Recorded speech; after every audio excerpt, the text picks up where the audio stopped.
dread for years, but when parents allowed my freeloader brother and his family to move in with me, Mom demanded I pay double. So I secretly moved out and told her, I found my own place, enjoy the slackers. Growing up, I always knew I was the second choice. I watched my parents shower my older brother Michael, with endless attention and opportunities, while I stood in the shadows. The difference in how they treated us wasn't subtle, it was as clear as day. I remember sitting at our kitchen table, doing homework alone, while Mom and Dad drove Michael to his latest singing competition or club meeting. He was 3 years older than me, and somehow that made him more deserving of everything. Every time his teachers mentioned even the slightest talent, my parents jumped at the chance to nurture it, spending money we didn't really have on lessons and equipment. Michael has such a beautiful voice, Mom would gush to anyone who would listen. He's going to be something special one day. Meanwhile, I learned it early on not to ask for much. When I showed interest in art classes, Mom just smiled apologetically. Maybe next semester, honey. Michael's voice lessons are taking up the budget right now. The disparity became even more apparent during Michael's senior year of high school. I was 15 at the time, sitting quietly at dinner when my parents made their big announcement. We've been saving up, Dad said proudly, and we're going to send Michael to Preston College. It's one of the most prestigious schools in the state. Michael's eyes lit up. Really? That's amazing. And that's not all, Mom added. You can stay in our apartment near the campus, no rent of course. We want you to focus on your studies. I pushed my piece around my plate, trying to hide my disappointment. Not that anyone was looking at me anyway. They were all focused on Michael's beaming face as he talked about his future plans. That night, lying in bed, I did the math. If they were spending this much on Michael's education and giving him a free apartment, there was no way they'd have anything left for my college fund. The realization hit me hard, but instead of crying I started planning. The next day, I visited my grandparents' antique store. My grandfather listened as I explained my situation. Well, Emma, he said, studying me carefully, I could just give you the money for college. He paused, stroking his chin thoughtfully. But I think it would be better if you earned it yourself. How would you like to work here after school? So that's how it started. While Michael packed up for his prestigious college adventure, I began working at the antique store every afternoon after school. I'd help catalog items, assist customers, and learn the business from my grandfather. My grandmother would bring me snacks and tell me stories about the vintage pieces we sold. My parents' reaction to my initiative was telling. When I told them about my job and my plans to save for college, they seemed relieved, almost grateful that I'd solved my own problem. 3 years of working at my grandparents' antique store flew by.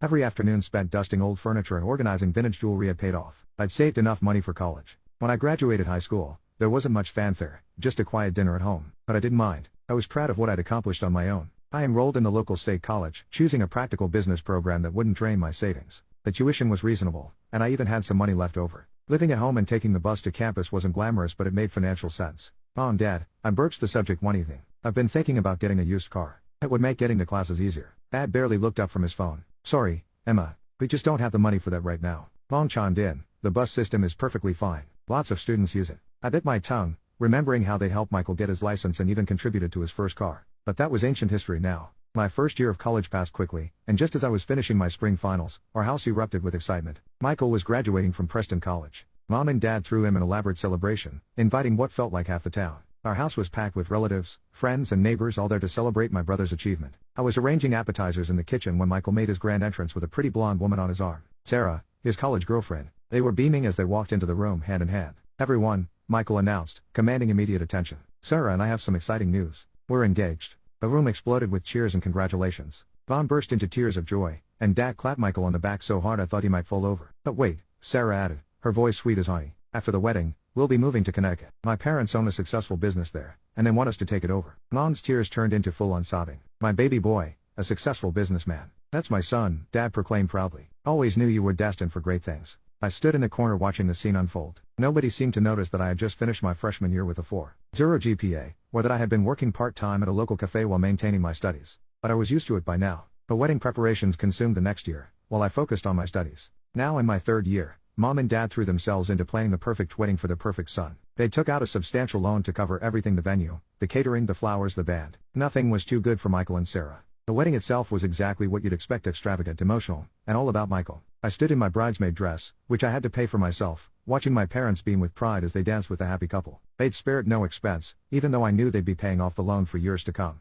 After Michael and Sarah left for Connecticut, I stood in my cramped bedroom at my parents' house, staring at my textbooks. An idea struck me. The apartment where Michael had lived during college was now empty. It was perfectly located near campus, and it would give me some much-needed independence. I approached my parents that evening while they were watching TV. Mom, Dad, since Michael's apartment is empty now, would it be okay if I moved in there? They exchanged glances before Mom spoke. Well, honey, you can move in, but you'll need to pay rent. The words hit me like a slap in the face. Rent? But Michael lived there for free. Dad shifted uncomfortably in his recliner. That was different. We have the wedding loan to pay off now. We need the extra income. I couldn't believe what I was hearing. I'm your daughter too, I said, my voice trembling slightly. I've never asked you for anything. I worked for my college money. I take the bus everywhere. Mom held up her hand to stop me. She and Dad had one of their silent conversations, the kind they used to have when deciding whether to spend money on another of Michael's activities. Fine, Mom finally said. They'll charge you half the normal rent. I wanted to argue more, but I knew this was the best offer I'd get. Okay, I'll take it. That weekend I moved into the apartment. It still had traces of Michael everywhere, holes in the walls from his college posters, water rings on the coffee table from his late night study sessions. I took extra shifts at the cafe to cover the rent, often working until closing time. Between classes, studying and work, I barely had time to sleep. My final year of college passed in a blur of textbooks, coffee shop aprons and midnight study sessions. Before I knew it, graduation day arrived. While my classmates' families planned parties and celebrations, my parents opted for a quiet dinner at home. They only invited my grandparents. No extended family, no friends, no elaborate catering like Michael's graduation. They sat around the dining room table, eating the lasagna I'd made myself. Grandma reached across the table and squeezed my hand. "Emma dear, we're so proud of you," she said warmly. "Graduating with highest honors while working part-time, that's quite an achievement." Before I could respond, Mom's phone buzzed. Her face lit up as she read the message. "Oh, speaking of achievements," she interrupted. "Michael just texted. The business is doing wonderfully. He says they're expanding into 2 new locations." I watched as my graduation dinner turned into a celebration of Michael's success in Connecticut. My grandparents exchanged knowing looks, and Grandpa squeezed my shoulder supportively. My hard work in college paid off sooner than I expected. Within 2 weeks of graduation, I landed a position at Anderson & Mitchell, one of the most prestigious firms in the city. The starting salary was better than I dared hope for, and I was thrilled to finally be starting my career. That excitement lasted exactly 3 days, until my parents found out about my salary. Mom said during one of her unexpected visits to the apartment, "Now that you are making good money, you should start paying the full rent amount." I stared at her, wondering if I'd heard correctly. "But we agreed on half." "That was when you were a student," she replied matter-of-factly. "You can afford it now." I wanted to point out that Michael had lived here for free, even after getting a job, but I learned that comparing myself to my brother was pointless. The apartment's location was perfect, just a 10-minute walk from my office. So I reluctantly agreed. Life fell into a routine. I threw myself into my work, determined to prove my worth at the company. Every month, like clockwork, Mom would call. "Emma dear, just reminding you about the rent. It's due on Friday. We're counting on that money." 3 years passed this way. I earned a significant promotion and raise, but I kept that information to myself. I'd learned my lesson. Any hit of financial success would just lead to more demands from my parents. Through their occasional updates, I heard that Michael and Sarah had a baby boy. I'd seen pictures on social media but hadn't visited. Our communication had dwindled to perfunctory birthday messages and holiday greetings. I was fine with that. Then came the phone call that changed everything. "Emma," Mom's voice was tight with tension. "We need to talk about your brother. There's been some trouble. The business, well, it's gone bankrupt. He had a terrible fight with Sarah's parents. They're furious about how he managed things. I'm not speaking anymore." I closed my eyes, already knowing where this was heading. "He's coming back home," she continued, "with Sarah and the baby." "Oh," I said carefully. "I assumed he'll be staying with you and Dad." "Actually," Mom paused. "That apartment you're in is quite large. He'll be staying there." The phone nearly slipped from my hand. "What? Mom, this is my home. I've been living here for years." "Don't be dramatic, Emma. Your brother needs help. He doesn't have any money right now, so he'll stay there for free. He can keep paying the rent." "That's absurd," I protested. "If he's moving in, maybe I should just find my own place." "Don't you dare." Mom's voice turned sharp. "They need your rent money now more than ever. Michael's going through a rough time. You wouldn't want to make things harder for him, would you?" I shook my head in disbelief and hung up without another word. The moving day was worse than I'd imagined. Michael, Sarah and their crying baby, Tommy, showed up with a mountain of luggage and baby equipment. Mom arrived to supervise the transition, which apparently meant making my life as uncomfortable as possible.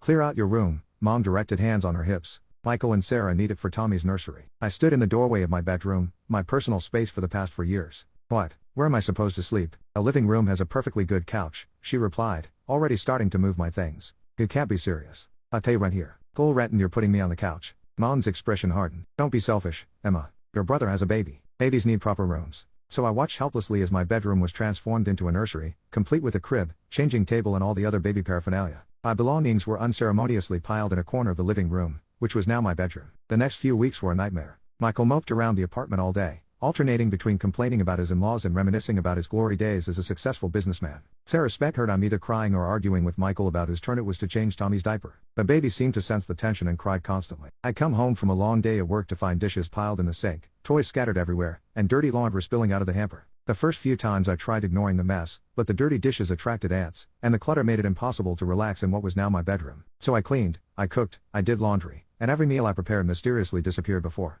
I could eat it. One evening, after a particularly frustrating day at work, I decided to extend an olive branch.